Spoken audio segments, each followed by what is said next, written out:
বাঁধার জন্য যে শিকল রাখা হয়েছে, এই শিকলগুলি যদি একটা ছোট্ট অংশ পড়া, একটা শিকলের পড়া ছোট্ট অংশ যদি পৃথিবীর সবচেয়ে বড় পাহাড়ের উপরে রাখা হয়, ওই পাহাড়টার সাথে সাথে ওই শিকলের ওজনের কারণে মুখের মতো একদম বোধে জমিনের সাথে মিশে যাবে।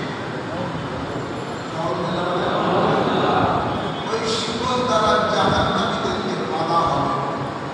এরপরে আরো বলা হলো, জাহান্নামের মধ্যে আপনাদের সাপ এবং বিচ্ছু রেখেছেন জাহান্নামীদেরকে ধ্বংস করার জন্য। ওই সমস্ত সাপ এবং বিচ্ছু দুনিয়ার মধ্যে এক একটা গাধার মতো বড়, আর ওই সাপ এবং বিচ্ছুর যদি এক ফুটা